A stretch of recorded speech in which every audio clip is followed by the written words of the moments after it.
On paper, Russia could and should have had little trouble achieving air superiority in Ukraine.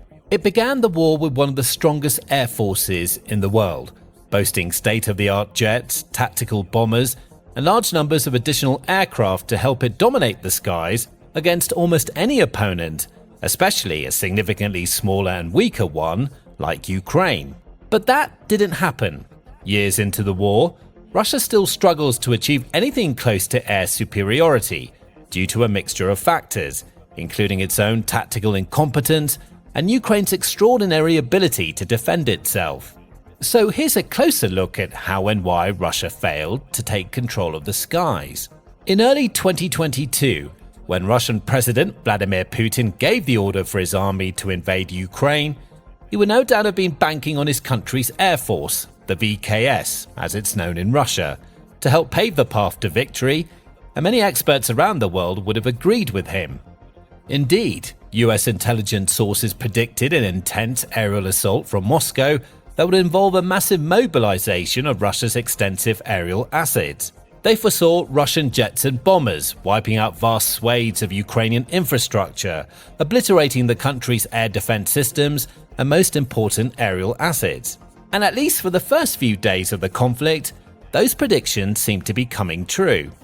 In the first week of the war, Russia launched over 200 short-range ballistic missiles into Ukraine, and its combat aircraft conducted around 140 sorties every single day, striking over 100 Ukrainian air defense targets in the first 3 days alone. At the time, nobody expected the war would end up lasting several years. Many expected a swift and crushing victory for the Kremlin's war machine, and it seemed as though the pilots and crews of the VKS were making light work of Kyiv's defensive lines. Russia quickly achieved air superiority in several key locations, with some of its sorties extending over 180 miles or 300 kilometers into Ukrainian territory.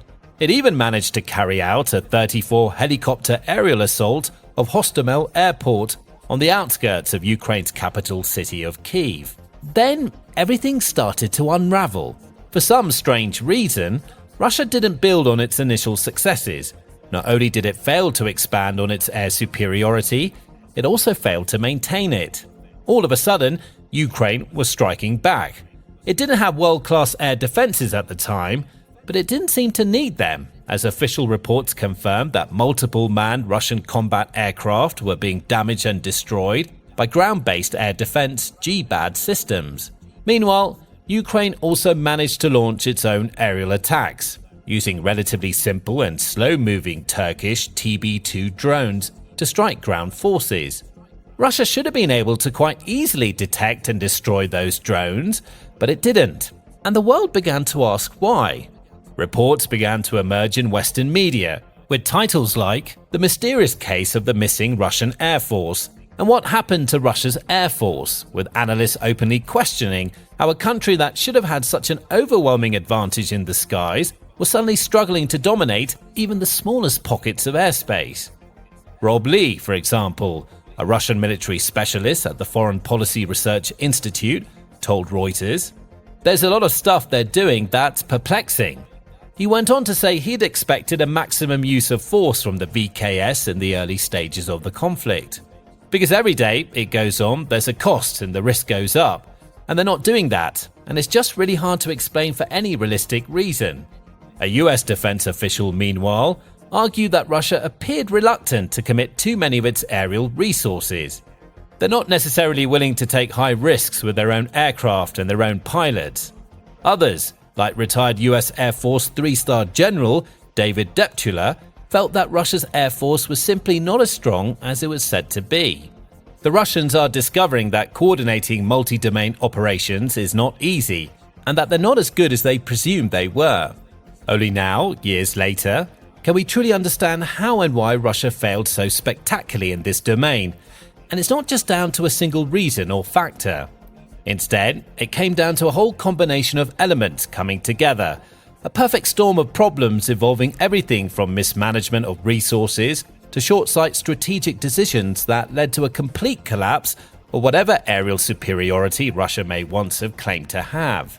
Let's go through each of those issues one by one. Firstly, it's important to remember that when the war began, many people predicted it would be over in a matter of weeks, if not days. Russia was the bigger, stronger and richer force, with far greater military experience, training and assets, along with a massive manpower advantage over its opponent. It seemed almost inevitable that the Kremlin's forces would steamroll their way to a crushing victory and raise the Russian flag over Kyiv.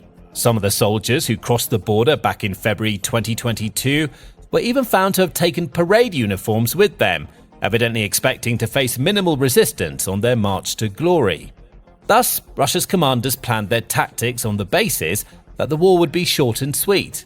They didn't feel the need to destroy all of Ukraine's air defenses or obliterate its air force entirely, nor do they seem it necessary to control the entirety of the country's airspace. Instead, they focused on obtaining limited air superiority in key corridors that were part of the initial plan to quickly capture Kyiv and bring an end to the Zelensky government. As we know now, this plan proved to be remarkably short-sighted and naive, as Ukraine put up much more resistance than the Russians ever expected, and the war went on, far longer than almost anyone had anticipated. This in turn sent the Kremlin's plans up in smoke. They were so laser-focused on capturing Kyiv and achieving a swift victory, they failed to make any sort of backup plans, opening numerous opportunities for Ukraine to recover, reinforce, and respond with counter-operations of its own. The Ukrainian armed forces seized those opportunities with both hands, eliminating Russia's aerial assets one after another, and carrying out precision attacks of its own against key ground targets, pushing the Kremlin war machine back long enough to strengthen its defensive lines. Now, one of the reasons behind Russia's somewhat myopic tactics may be the fact that the country simply hasn't got much experience when it comes to air superiority operations, especially when compared to many other major military forces around the world, like the United States, for example. In countless conflicts throughout history, the US has turned to its air force to first take control of the skies before ground troops and armor roll in to capture territory and achieve objectives on the land. Russia has never really operated that way. It certainly spent plenty of time, money and resources building a strong air force, but never felt the need to rely too heavily on it. In past conflicts, for example, the VKS was given quite specific duties, spending most of its time establishing air defenses, for example, or carrying out close air support missions, backing up troops and tanks on the ground. It's almost never been tasked with taking control of vast swathes of enemy airspace, nor has it ever had to contend with a country boasting relatively modern and sophisticated air defense systems like Ukraine. Even when Russian pilots were deployed in Syria, for example, they weren't charged with disrupting or destroying a vast layered air defense network. So, it may simply be that when the war with Ukraine began, Russia's commanders didn't feel confident in carrying out some sort of US-style air superiority campaign. Instead, they stuck to the country's tried and tested playbook, relying more on their vast stocks of tanks and armor, as well as artillery systems, to bombard the enemy's defenses, banking on their brute force tactics being enough to lead them to victory. And because of this strategy, Russian ground commanders in need of aerial support were simply allowed to redirect Air Force assets to assist them.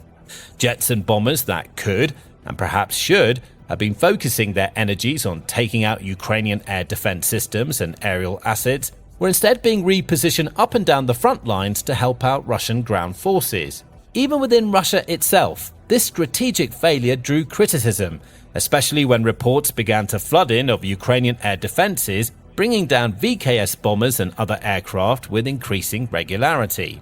The Kremlin's tactical failures also extended to its inefficient use of special operations. While other militaries might have focused their spec ops efforts on attaining air superiority by any means necessary, Russia instead delegated a large percentage of its resources to targeting Ukrainian command and control systems. Again, this all tied into its aforementioned focus on forcing Ukraine to surrender and toppling the Zelensky government. As such, much of the Russian campaign, especially in the early stages of the war, involved information operations carried out against Ukraine's military leaders, frontline commanders, and other communities, like cyber attacks against state communications, as well as attempted assassinations of key figures in the Ukrainian leadership group. There was some logic to this plan, And if Russia had managed to, for example, assassinate Zelensky or other important figures spearheading Ukraine's defensive efforts, the country may well have crumbled under the pressure. At the same time, many military experts around the world argue that these tactics were an utterly inefficient and even wasteful use of Russian resources. As stated by Kendall Ward and Alexander Palmer in an in-depth report for the Center for Strategic and International Studies, although successful assassinations of Ukraine's political leaders might have triggered the collapse of the Ukrainian armed forces, predicting the psychological effects of new information on an adversary is extremely difficult.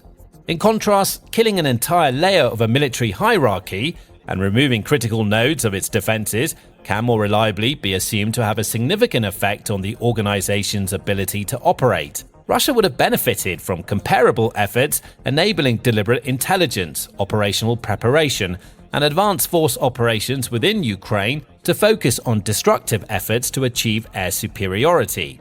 Put more succinctly, Russia would have likely been much better off working to take out Ukrainian air defenses across the country, rather than worrying about cyber attacks and foiled assassination plots that ultimately led nowhere.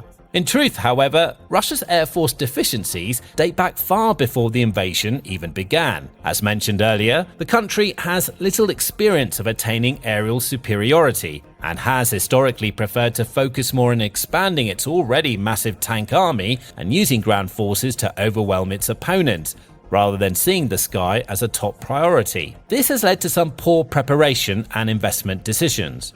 VKS training regimes, for example, have often focused on very narrow, specific tactical situations, using small and similar groups of aircraft as opposed to integrated strike campaigns. What's more, VKS pilots don't get anywhere near as much training or flying time as those in other world-renowned aerial forces, like the British RAF or the US Air Force, for example. For comparison, official Russian statements from before the war reveal that Russia's pilots had an average of 100 to 120 flying hours per year. The figures for British and American pilots are twice as high, with up to 240 hours or even more for some. Even then, these pilots argue that they're still not spending sufficient time in the sky to maintain multi-role combat readiness, so it's easy to imagine how Russia's pilots, with only a fraction of that flying time, went into the war feeling utterly unprepared and perhaps even unfit to serve. Russia has also been accused of underinvesting in the more important elements of air superiority equipment, like targeting pods and precision munitions, which are absolutely vital when it comes to targeting and taking out mobile ground-based air defense systems. Russia's pilots also lack access to the kinds of modern high-fidelity simulator systems that Western pilots train in, and their jets lack the ergonomic cockpit comforts and advanced weapon interfaces of those from other nations. So, even though Russia entered the war boasting state-of-the-art fighters and other advanced pieces of equipment, it was still found wanting in many major areas. Its pilots weren't truly ready to make the most of the assets at their disposal. Its tactics were all wrong. Its munitions weren't suitable for this kind of conflict, and its units hadn't been prepared or instructed in how to achieve total air dominance over an opponent like Ukraine. Because of all of this, despite its initial short-lived successes, the VKS soon experienced a series of failures, losses, and humiliations. The most effective aerial forces around the world operate with remarkable levels of tactical intelligence, coordination, and precision. Every mission is planned to perfection, and every weapon is carefully selected with specific targets and objectives in mind. We often see air forces, for example, deploy their most agile and stealthy fighters in advance of the rest, carrying out intelligence, surveillance, and reconnaissance missions to gather data before successive waves of bombers and jets move in to suppress and destroy the opposition. Leading air forces also regularly deploy fighters armed with a flexible mixture of precision-guided glide bombs and air-launched missiles, backed up by varied electronic warfare systems like airborne jammers and attack systems that can confuse enemy radar stations. It's this rich range of offensive and defensive capabilities that make these forces so formidable, as they've always had ways to catch their opponents off guard. In Ukraine, Russia's VKS did not behave like a world-leading air force at all. Often, Russian airframes were seen with just one specific sort of weaponry, for example, limiting their capacities to suppress and destroy diverse enemy targets. Many of the Kremlin's attacks also involved individual aircraft rather than carefully orchestrated and delicately balanced squadrons. VKS fighters also regularly conducted their sorties without EW pods, so had little hope of success if and when they ran into Ukrainian radars and air defense missile systems. The mistakes kept on adding up, and so did the losses. And it wasn't just Ukrainian missiles and other weapons bringing Russian jets and aircraft out of the skies. There were also numerous documented cases of inadvertent fratricide among the Kremlin's forces, with many Russian pilots shot down by their country's own air defenses due to a mixture of misconfigurations and miscommunications. On top of all of that, the VKS was also effectively flying blind, operating on entirely outdated information. Before the war began, Russia developed human-source networks inside Ukraine, receiving regular intelligence updates from its operatives about the locations of Ukrainian air defense sites and other important assets. Then, when the invasion started, it relied on that data to inform its initial wave of aerial assaults, intending to target and take out massive amounts of fixed radar stations, surface-to-air missile systems, and command posts in one brutal swoop. There was just one problem. Russia's data was out of date, and Ukraine had already repositioned many of its mobile GBADs, ammunition stockpiles, and Air Force assets. As a result, even though Russia did manage to strike over 75% of Ukrainian air defense sites in the first few days of the invasion, the impact of those attacks was far smaller than the Kremlin had anticipated. As the days and weeks went by, Russia's information issues persisted. Its commanders created new targeting plans every 24 hours, but that simply wasn't fast enough to accurately or reliably take out Ukraine's highly mobile systems. As soon as Kyiv's forces got even the faintest sniff of an incoming attack, they simply relocated their assets elsewhere, and since Russia was often using individual airframes rather than structured squadrons or waves of fighters, there was plenty of time for Ukraine to make these movements and keep many of its defenses safe and sound for extended periods of time. But perhaps Russia's biggest mistake of all boils down to one simple concept: underestimating its enemy. We've already spoken about the country's unbelievable arrogance. Those in charge of the Russian army expected an easy victory. They assumed that their forces would roll right over any meager defenses Ukraine might be able to mount, and they expected to be parading through the streets of Kyiv in no time. It's only natural that this same misplaced hubris would also extend to the country's air force, where commanders most likely assumed that they didn't need to make that much effort to enjoy convincing, crushing victory. They never expected Ukraine's air defenses to be strong enough to stop them, but they were sorely mistaken.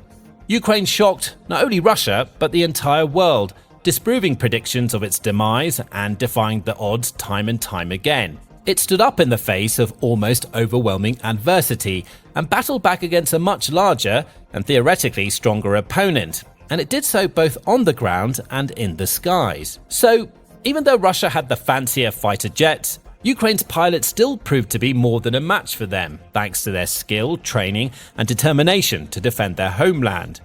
And even though Russia had massive stockpiles of glide bombs and ballistic missiles, as well as a drone army that has only increased in size and lethality as the war has progressed, Ukraine's air defenses have done enough to blunt the Kremlin's aerial offensives over and over again. Kyiv has also received immense and unprecedented support from its allies across the Western world, including the United States and many of Europe's major powers, while also somehow finding the time, resources and energy to level up its domestic defense industry. It's received powerful interceptor missiles and air defense batteries from NATO nations, while also working on many exciting innovations and advancements of its own, including electronic warfare walls of static to jam enemy communications, maritime drones to target and take out enemy aircraft, and so much more. It's become one of the world's great military superpowers, setting an example to all with its almost miraculous ability to both defend itself and hit its enemy where it hurts the most. And it's thanks in large part to Ukraine's adaptability and indefatigable nature that Russia has not and likely never will achieve air superiority in this war, which also makes the country's prospects of victory incredibly slim. Now learn more about how Ukraine has proved more than a match for Russia in the air in this video, which looks at how Kyiv's aerial forces have made smart use of old technology to gain an all-important edge over their enemies. Alternatively, watch this video for a closer look at how Ukraine's F-16 fighter pilots have been able to outmaneuver and outgun their Russian counterparts. And finally, remember to subscribe to our channel too, so you can continue to stay informed, up to date, and aware of what's really going on in the Russia-Ukraine war and other major conflicts around the world.